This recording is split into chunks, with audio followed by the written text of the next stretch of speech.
So I've taken some taekwondo classes and I had to hold targets for my partners while they kicked. You probably had to do the same thing too. Now the thing is, there were times when holding the target would lead to joint pain, specifically in the elbows and the shoulders.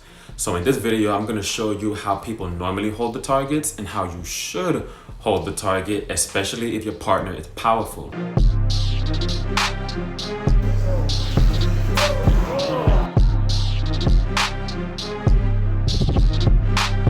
Normally, the target is held like this, with the palm and the contact point facing the same direction. However, if your partner is powerful and they're doing something like a turning back hook kick, that can cause cartilaginous damage to the elbow and the shoulder. Imagine this. Place your hand on the table, turn it upside down, then apply as much force as you can tolerate to your tricep, which is the back of your upper arm. Or throw your hand down violently like you're doing a hammer fist, but straighten the arm all the way. You'll notice that your elbow is on its way to hyperextending. The elbow wasn't made to extend beyond 180 degrees. Now, if you put your arm on the table and you push down on your tricep, you won't feel the same pain because the moment arm, or the distance between the target and the elbow, is shorter. But we don't hold targets with our arms. We hold them with our hands. So instead of holding the target with the contact point and the palm facing the same way, hold the target so that the contact point and your palm are facing the opposite direction. This way, when your training partner hits the target, your elbow will flex the way it's supposed to, not causing you pain. Unlike before, where your elbow was close to hyperextending and causing massive pain. Same thing goes for the shoulder.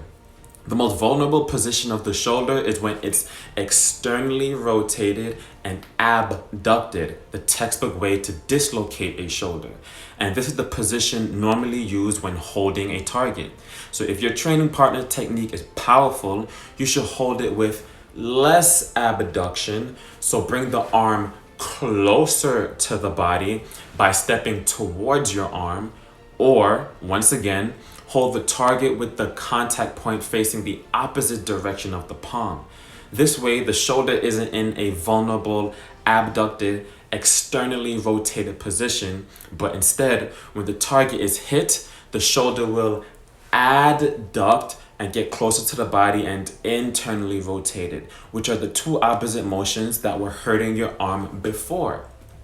If there's one thing that I hate about traditional martial arts, is the dogma. I'd hold my target like this in class, and a higher ranking instructor would still tell us to hold it this way because, well, despite it being dangerous.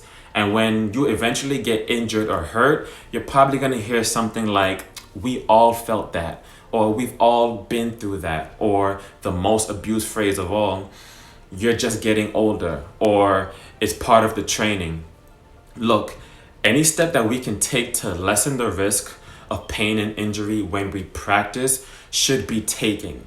All right, should be taken. So if your instructor or your training partner insists you hold the target a certain way despite elbow and shoulder pain, show them this video. And if they refuse, well, that just mirrors the prideful, stubborn, egomaniacal characteristics that are too rampant in the martial arts nowadays. I hope you found this video helpful. Share this with every martial artist that you know so that you can help them save pain and frustration with taking the martial art class that they love. I'll be sharing more videos with you like this in the future to help reduce the likelihood of getting injured and help minimize painful physical experiences during practice. Comment down below your thoughts, and until next time, gotta go.